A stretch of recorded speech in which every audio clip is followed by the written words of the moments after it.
it's going to take these guys a little bit of time. The rookies, you can't just take automatically like what a guy looks like as a rookie. He's trying to adjust to the game and assume that's what it's going to look like the rest of his career.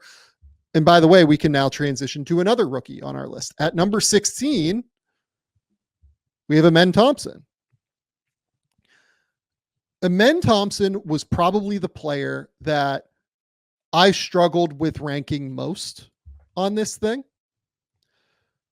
He is one of the best athletes in the NBA. I would say he is one of the 5 best athletes in the NBA. I would put him in a class with Anthony Edwards, Ja Morant.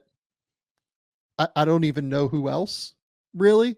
He's that level of athletic. And it translated when you watched him on the court. He was sick this year in terms of utilizing his athleticism and imprinting that on the game. The way that Houston used him occasionally is like a backup point guard, but a lot more time like on the wing, even at times in the front court, like late in the season when Alperen Şengün went down. He played like some 4 and some 5. He's unbelievable to me in terms of his overall flexibility, versatility. That's the difference between him and like Asar as an athlete to me. His flexibility is just like a totally different thing to me. The way that he can like get in and out of like cracks and crevices, the twitchiness is just like a different level to me, especially in the open court where he can really make plays. I think that his passing, his feel, his overall like IQ for how to play with the ball in his hands, especially in the open court, is unbelievable. I don't even know what to call him yet positionally. Sure. You could convince me that he is still a point guard. I think that's like a reasonable assessment if you want to say that. You could convince me that he is more of a wing in like the Andre Iguodala mold and like an even better like athlete than what Andre Iguodala was. And if people watched Iguodala when he was young, Iguodala was an incredible athlete. And I think that Amen is an even better athlete than that. His passing is incredible. But the biggest thing for me when I watch Amen Thompson is the motor. Sure. He never stops going at 1,000 miles an hour. And that is where, to me, it's a little bit more, he's almost like if you combined Russell Westbrook and Andre Iguodala, which is like a weird combination of players. And I don't know exactly what that turns into, but like you watch his aggressiveness on the offensive glass, you watch his aggressiveness on the defensive glass, you watch the way he pushes tempo, you watch the way that he's very comfortable, for instance, in the clip that we're watching right now, playing as a screener and rolling to the rim. Yep. Like he just does every single little thing on the court, and then he's flexible, dynamic. He can spin in transition. He can keep control of the ball.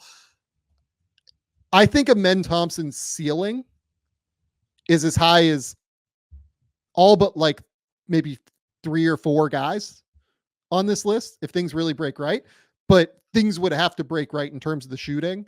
And that's where I'm quite low on Amen Thompson. But if the shooting in any way gets figured out, like the growth trajectory for him will be exponential as the shooting improves. Like any shooting improvement will result in exponential growth for Amen Thompson moving forward. What do you think of Amen? Nah, listen, I was pretty high on Amen. I ended up with him 4 and, pretty solidly there in that class. And I remember watching OTE and just thinking like, man, this kid is really good. And I had a pretty good gap between him and Asar. And obviously I've watched a lot of Asar's rookie year, all of Asar's rookie year. And I argued with a lot of people that I thought Amen was just as good a defender. Everybody kind of talked about Asar being good defensively, and I felt like Amen didn't get the love. Hot take, Bryce. I think he's better. No, I know that's my point. I thought he was better coming out. Like I would say, I didn't think there was that big of a gap on the defensive end. It seemed like everybody thought that Asar was, but Amen, man, like here's where he's scary too. He's a rebounder. And then he can do true grab and go. Like I think we overuse grab and go sometimes. Somebody will grab a rebound, dribble it across half court, and then pass to a point guard. I'm like, that's not grabbing and going. That's just dribbling the ball up the floor.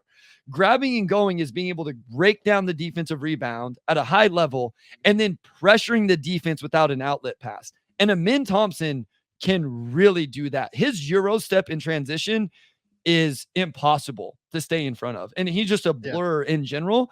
But what I liked is he had times where he could have really forced the issue and didn't.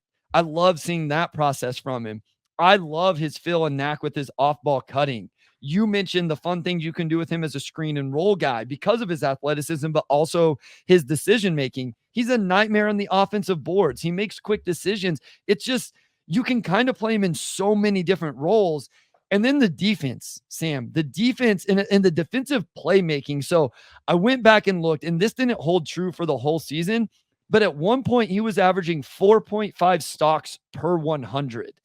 And like SGA was right over 4 this year. Derek White had a season around 4, like just insane.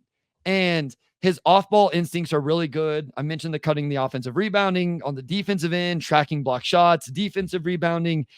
It's just, I don't know. Like if a coach is able to be creative with him and use him in nuanced ways and all of that, even if the shot doesn't come around, there's a really fun player in there. And as you mentioned, if the shot does come around in any capacity, forget about it. Like good luck trying to stay in front and guard this guy.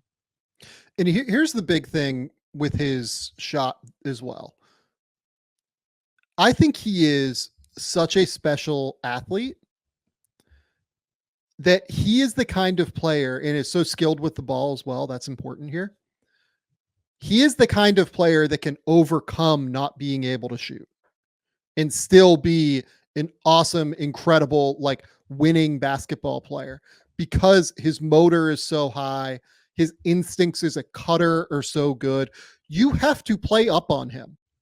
Like realistically, like unless he is spacing from the corner, you kind of have to play up on him because if you give him any space, he is going to take it and is going to get downhill. And he is such an explosive player. He gets downhill in an absolute instant. It is instantaneous in terms of when you feel that downhill pressure coming at you immediately. Man, I think he is so special as a overall player that will help you win games. I think the Rockets just like nailed this. Just absolutely nailed this at number 4, and he was the obvious pick if Cam Whitmore's medical wasn't clear in some way, shape, or form. Obviously, they felt comfortable with the medical given that they took Cam Whitmore, but I ended up with Brandon Miller, Cam Whitmore, and Amen Thompson all in the same tier, and they all look absolutely spectacular. The thing that makes Amen fun to me though is I can see a world where he is the second best player on a title team. Sure. I can see a world where his game scales down so well, even in spite of the lack of shooting, that he's like the third or fourth best player on a title team very easily. We did this with the Aaron Gordon conversation, right? Like this isn't, we're not trying to say this is what he ends up being. And obviously that's still a really good player, but we talked about that's what makes this conversation so hard. I have no idea what exactly Amen Thompson is going to be, but I know that he's going to be a winner. Yeah. Yeah. And the intel on these, both of them, quite honest, is good. Like they're workers. They want a ball. The whole they care about is basketball. I have a hard time completely betting against somebody so athletic, not figuring out the jumper a little bit. I will say, like, one thing that Asar figured out this year that I didn't watch enough of him in, maybe he did it occasionally. Asar got really good at like this 8 to 10 foot, just jump higher than everybody else, mid-range jumper type thing. And that was enough that like he could just, like you're talking about with the men, he drives in across the lane. If you want to play off, and then he's just going to jump higher than you. You're not going to block the shot.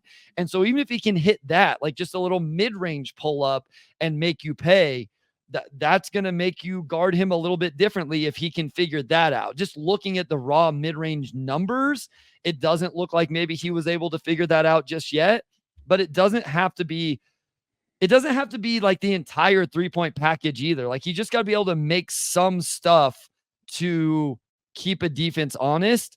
And then again, he becomes even more dangerous. But the transition, the versatility, the playmaking, the quick decision making, play him in the dunker, short roll him, all of those things. I just think it'd be fun to use a player like that. And I think it can be really effective if done right. Yeah, I think so too. He's like kind of the ultimate chess piece player where like you're going to be able to use him in 45 different ways. Like he's the queen on the chessboard to Sure. me, right? Yeah. Where he can go any direction, he can play any position, he can, move as many pieces up the board as he wants because he's so good in transition, right? If he develops a jumper, let's live fancifully for a second, right? Okay. Sure. If he develops if he gets to the point where he is 35% on wide open catch and shoot threes and develops like a very consistent jump stop floater, which I think like that's coming. That I think is like a real thing for him. He will actually develop that. He is pretty close to that already, in my opinion. If he develops the 35-foot or the 35% wide open catch and shoot three, a little jump stop floater in the mid range, and doesn't really ever become like a pull-up shooter, but like gets to the point where Russ got to as a pull-up shooter, just maybe with, less egregious shot selection at times than what Russ had. Sure. What is Amen Thompson's ceiling? I would have him in probably third on the list. I think I would also have him third or fourth on the list. I think he's an all NBA player if any of that happens. Yeah. I don't know that all NBA player if that happens. Yeah. Because do we both believe he has all defensive team upside on that end? Yeah. I think he might make all defense this year. If he would play enough minutes, look, I don't know what their rotation is going to look like. I don't know what any of, Houston's situation is going to look like because they, have to figure things out. Right. If he would play 2,000 minutes this year, and he might do that, I don't know. I think he has a chance to make all defense this season. Yeah. He's good. He's really good. He's awesome. He's an incredible basketball player to me. It's just that he is at number 16 here because you and I are that low, unfortunately, on the jumper. Sure. And its probability of coming through. If it was to come through, man, he's something special to me.